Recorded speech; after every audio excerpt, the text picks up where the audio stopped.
अध्याय 3 कर्मयोग। अर्जुन ने कहा, हे जनार्दन, हे केशव, यदि आप बुद्धि को सकाम कर्म से श्रेष्ठ समझते हैं तो फिर आप मुझे इस घोर युद्ध में क्यों लगाना चाहते हैं? आपके व्यामिश्रित उपदेशों से मेरी बुद्धि मोहित हो रही है, अतः कृपा करके निश्चय पूर्वक मुझे बताएं कि इनमें से मेरे लिए सर्वाधिक श्रेयस्कर क्या होगा। श्री भगवान ने कहा, हे निष्पाप अर्जुन, मैं पहले ही बता चुका हूँ कि आत्म साक्षात्कार का प्रयत्न करने वाले दो प्रकार के पुरुष होते हैं। कुछ इसे ज्ञान योग द्वारा समझने का प्रयत्न करते हैं तो कुछ भक्तिमय सेवा के द्वारा। न तो कर्म से विमुख होकर कोई कर्मफल से छुटकारा पा सकता है और न केवल संन्यास से सिद्धि प्राप्त की जा सकती है। प्रत्येक व्यक्ति को प्रकृति से अर्जित गुणों के अनुसार विवश होकर कर्म करना पड़ता है, अतः कोई भी एक क्षण भर के लिए भी बिना कर्म किए नहीं रह सकता। जो कर्मेंद्रियों को वश में तो करता है, किंतु जिसका मन इंद्रिय विषयों का चिंतन करता रहता है, वह निश्चित रूप से स्वयं को धोखा देता है और मिथ्याचारी कहलाता है। दूसरी ओर, यदि कोई निष्ठावान व्यक्ति अपने मन के द्वारा कर्मेंद्रियों को वश में करने का प्रयत्न करता है और बिना किसी आसक्ति के कर्मयोग प्रारंभ करता है, तो वह अति उत्कृष्ट है। अपना नियत कर्म करो, क्योंकि कर्म न करने की अपेक्षा कर्म करना श्रेष्ठ है। कर्म के बिना तो शरीर निर्वाह भी नहीं हो सकता। श्री विष्णु के लिए यज्ञ रूप में कर्म करना चाहिए, अन्यथा कर्म के द्वारा इस भौतिक जगत में बंधन उत्पन्न होता है। अतः हे कुंती पुत्र, उनकी प्रसन्नता के लिए अपने नियत कर्म करो। इस तरह तुम बंधन से सदा मुक्त रहोगे। सृष्टि के प्रारंभ में समस्त प्राणियों के स्वामी ने विष्णु के लिए यज्ञ सहित मनुष्यों तथा देवताओं की संततियों को रचा और उनसे कहा, तुम इस यज्ञ से सुखी रहो, क्योंकि इसके करने से तुम्हें सुखपूर्वक रहने तथा मुक्ति प्राप्त करने के लिए समस्त वांछित वस्तुएं प्राप्त हो सकेंगी। यज्ञों के द्वारा प्रसन्न होकर देवता तुम्हें भी प्रसन्न करेंगे और इस तरह मनुष्यों तथा देवताओं के मध्य सहयोग से सबों को संपन्नता प्राप्त होगी। जीवन की विभिन्न आवश्यकताओं की पूर्ति करने वाले विभिन्न देवता यज्ञ संपन्न होने पर प्रसन्न होकर तुम्हारी सारी आवश्यकताओं की पूर्ति करेंगे, किंतु जो इन उपहारों को देवताओं को अर्पित किए बिना भोगता है, वह निश्चित रूप से चोर है। भगवान के भक्त सभी प्रकार के पापों से मुक्त हो जाते हैं, क्योंकि वे यज्ञ में अर्पित किए भोजन प्रसाद को ही खाते हैं। अन्य लोग जो अपने इंद्रिय सुख के लिए भोजन बनाते हैं, वे निश्चित रूप से पाप खाते हैं। सारे प्राणी अन्न पर आश्रित हैं, जो वर्षा से उत्पन्न होता है। वर्षा यज्ञ संपन्न करने से होती है और यज्ञ नियत कर्मों से उत्पन्न होता है। वेदों में नियमित कर्मों का विधान है और ये वेद साक्षात श्री भगवान से प्रकट हुए हैं।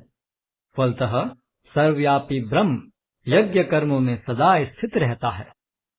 हे प्रिय अर्जुन, जो मानव जीवन में इस प्रकार वेदों द्वारा स्थापित यज्ञ चक्र का पालन नहीं करता, वह निश्चय ही पाप में जीवन व्यतीत करता है।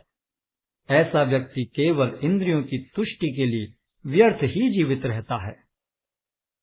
किंतु जो व्यक्ति आत्मा में ही आनंद लेता है तथा जिसका जीवन आत्म साक्षात्कार युक्त है और जो अपने में ही पूर्णतया संतुष्ट रहता है, उसके लिए कुछ कारणीय कर्तव्य नहीं होता। स्वरूप सिद्ध व्यक्ति के लिए न तो अपने नियत कर्मों को करने की आवश्यकता रह जाती है, न ऐसा कर्म न करने का कोई कारण ही रह जाता है। उसे किसी अन्य जीव पर निर्भर रहने की आवश्यकता भी नहीं रह जाती। अतः कर्मफल में आसक्त हुए बिना मनुष्य को अपना कर्तव्य समझकर निरंतर कर्म करते रहना चाहिए, क्योंकि अनासक्त होकर कर्म करने से उसे परब्रह्म की प्राप्ति होती है। जनक जैसे राजाओं ने केवल नियत कर्मों को करने से ही सिद्धि प्राप्त की। अतः सामान्य जनों को शिक्षित करने की दृष्टि से तुम्हें कर्म करना चाहिए। महापुरुष जो जो आचरण करता है, सामान्य व्यक्ति उसी का अनुसरण करते हैं। वह अपने अनुसरणीय कार्यों से जो आदर्श प्रस्तुत करता है, संपूर्ण विश्व उसका अनुसरण करता है। हे प्रथापुत्र, तीनों लोकों में मेरे लिए कोई भी कर्म नियत नहीं है। न मुझे किसी वस्तु का अभाव है और न आवश्यकता ही है, तो भी मैं नियत कर्म करने में तत्पर रहता हूँ। क्योंकि यदि मैं नियत कर्मों को सावधानी पूर्वक न करूं, तो हे पार्थ, यह निश्चित है कि सारे मनुष्य मेरे पथ का ही अनुगमन करेंगे। यदि मैं नियत कर्म न करूं, तो ये सारे लोग नष्ट हो जाएंगे। तब मैं अवांछित जन समुदाय को उत्पन्न करने का कारण हो जाऊंगा और इस तरह संपूर्ण प्राणियों की शांति का विनाशक बनूंगा। जिस प्रकार अज्ञानी जन फल की आसक्ति से कार्य करते हैं, उसी तरह विद्वान जनों को चाहिए कि वे लोगों को उचित पथ पर ले जाने के लिए अनासक्त रहकर कार्य करें। विद्वान व्यक्ति को चाहिए कि वह सकाम कर्मों में आसक्त अज्ञानी पुरुषों को कर्म करने से रोके नहीं, ताकि उनके मन विचलित न हो, अपितु भक्ति भाव से कर्म करते हुए वह उन्हें सभी प्रकार के कार्यों में लगाएं, जिससे कृष्ण भावनामृत का क्रमिक विकास हो। जीवात्मा अहंकार के प्रभाव से मोहग्रस्त होकर अपने आप को समस्त कर्मों का कर्ता मान बैठता है, जबकि वास्तव में वे प्रकृति के तीनों गुणों द्वारा संपन्न किए जाते हैं। हे महाबाहो, भक्ति भाव में कर्म तथा सकाम कर्म के भेद को भली भांति जानते हुए जो परम सत्य को जानने वाला है, वह कभी भी अपने आप को इंद्रियों में तथा इंद्रिय तृप्ति में नहीं लगाता। माया के गुणों से मोहग्रस्त होने पर अज्ञानी पुरुष पूर्णतया भौतिक कार्यों में संलग्न रहकर उनमें आसक्त हो जाते हैं। यद्यपि उनके ये कार्य उनमें ज्ञानाभाव के कारण अधम होते हैं, किंतु ज्ञानी को चाहिए कि उन्हें विचलित न करे।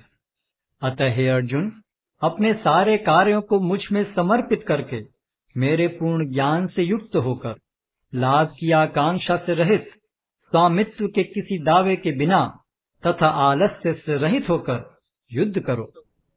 जो व्यक्ति मेरे आदेशों के अनुसार अपना कर्तव्य करते रहते हैं और ईर्ष्या रहित होकर इस उपदेश का श्रद्धा पूर्वक पालन करते हैं, वे सकाम कर्मों के बंधन से मुक्त हो जाते हैं।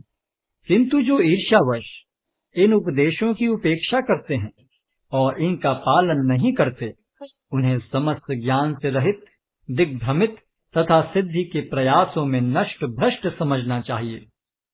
ज्ञानी पुरुष भी अपनी प्रकृति के अनुसार कार्य करता है, क्योंकि सभी प्राणी तीनों गुणों से प्राप्त अपनी प्रकृति का ही अनुसरण करते हैं।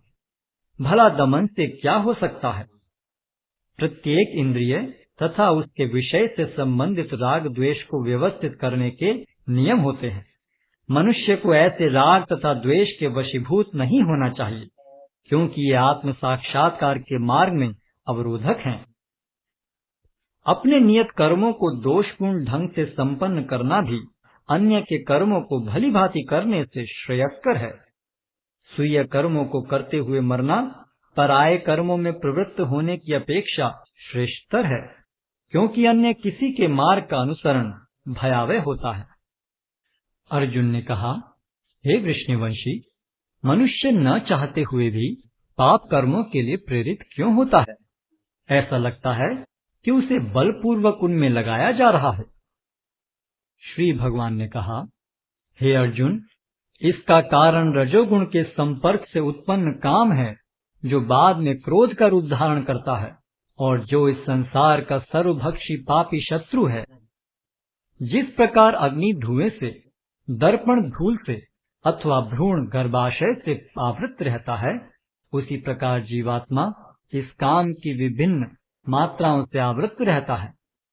इस प्रकार ज्ञान में जीवात्मा की शुद्ध चेतना उसके काम रूपी नित्य शत्रु से ढकी रहती है, जो कभी भी तुष्ट नहीं होता और अग्नि के समान जलता रहता है। इंद्रियां, मन तथा बुद्धि इस काम के निवास स्थान हैं। इनके द्वारा यह काम जीवात्मा के वास्तविक ज्ञान को ढककर उसे मोहित कर लेता है। इसलिए हे भरतवंशियों में श्रेष्ठ अर्जुन, प्रारंभ में ही इंद्रियों को वश में करके इस पाप के महान प्रतीक काम का दमन करो और ज्ञान तथा आत्म साक्षात्कार के इस विनाशकर्ता का वध करो। कर्मेंद्रियां जड़ पदार्थों की अपेक्षा श्रेष्ठ हैं। मन इंद्रियों से बढ़कर है, बुद्धि मन से भी उच्च है और वह आत्मा बुद्धि से भी बढ़कर है। इस प्रकार हे महाबाहु अर्जुन, अपने आप को भौतिक इंद्रियों, मन तथा बुद्धि से परे जानकर और मन को सावधान आध्यात्मिक बुद्धि से स्थिर करके आध्यात्मिक शक्ति द्वारा इस काम रूपी दुर्जय शत्रु को जीतो।